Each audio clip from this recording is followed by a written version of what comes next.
Hi, my name is Minerva Neiditz, and I'm a poet. I have written 2 books this year which I want to read from. The first is The Llama and Other Animal Tales for Precocious Children and Childlike Adults. In other words, the book is for people from 8 to 80 or even younger.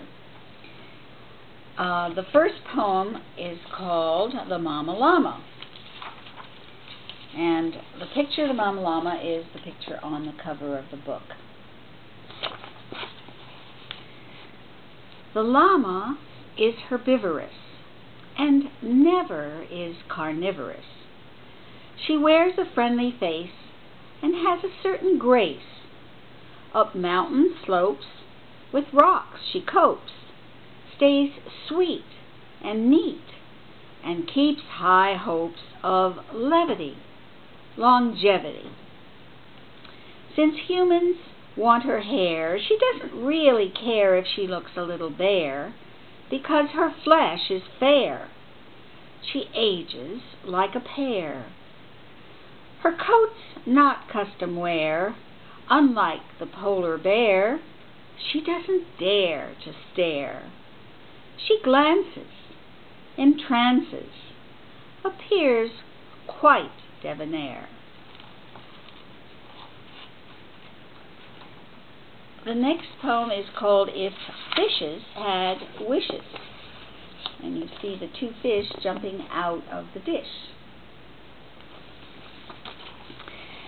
If fishes had wishes, they'd stay out of dishes. They'd swim in your dreams like basketball teams moving toward the hoop. They couldn't be caught with a hook, line, or sinker, or eaten at night by a drunk or a tinker. They couldn't be fried or pickled or dried. They'd play in the sea and teach you to be free as a fish, if they could wish as we do.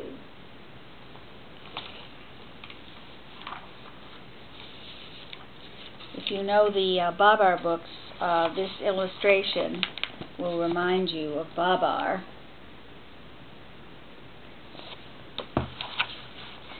An Elephant's Wish.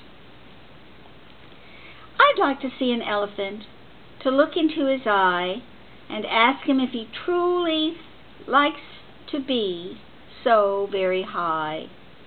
And when he walks, he shakes the earth, disturbing all the peace.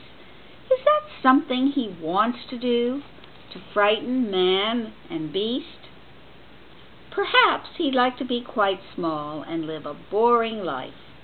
Perhaps he's wishing he could sleep inside with a little wife. I think it's just an accident that makes an elephant tall. It's not a plot that means a lot, like Humpty on the wall.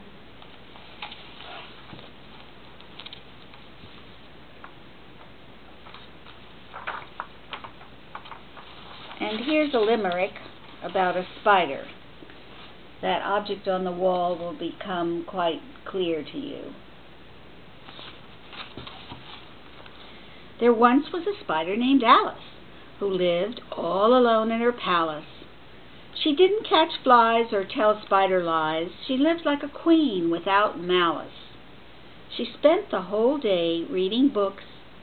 At night she spun webs in dark nooks.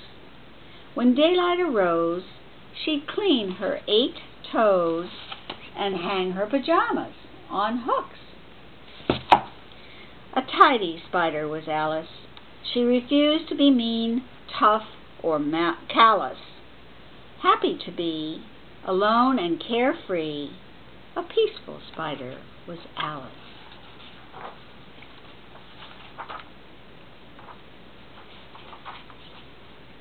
And now I'm going to read a longer poem and hope that you will be patient with me until the end.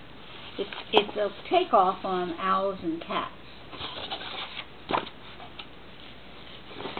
The owl and the pussycat went to sea in a beautiful pea-green boat. They took some honey and plenty of money and thought they would stay afloat. The owl looked up at the stars above and sang to a small guitar, "Oh, lovely pussy, oh, pussy, my love, what a beautiful cat you are." The moon looked down on the happy pair and wondered if they would wed, since owls marry owls and cats marry cats. At least that is what's said. But sometimes it happens that owls can love cats and cats can be happy with owls. What matters the most in the animal world is that everyone uses one towel. So there they were on the open sea, and the owl began to hoot, and the cat purred her song. In fact, nothing went wrong till they heard a root-a-toot-toot. Another boat that was yellow and black appeared with a fox and a dog, and then a boat that was purple and pink carried a hog and a frog. The fox and the dog were unable to sing, so they played on a horn and a drum. The hog and the frog could oink and grumph while they sipped from a bottle of rum. The party continued until they moved to an island west of Peru, where they met a few turtles in lacy girdles and a cow who couldn't say moo. She had eaten some bones, causing her moans. Those bones were converted to glue. When the cow heard the hoots of the owl and oinks and grumps and the drum, she opened her jaws in spite of the glue and found she could whistle and hum. They all lived in peace, and they shared their toys. They danced on the sands every night. Like good girls and boys, they did what was right. They never did fight. They welcomed the bright light of the moon, always in tune like flowers in June. Oh, lovely pussy. Oh, lovely owl. Hog, frog, fox, and dog. Please teach us your dance of diversity so we can avoid all adversity. What I mean to say is quite plain. Loving differences does reduce pain.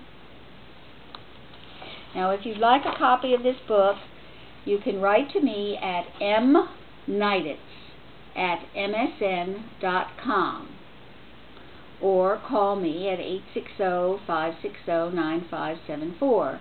The book is $16, and it is a wonderful gift for your grandchildren and for you. Thank you very much.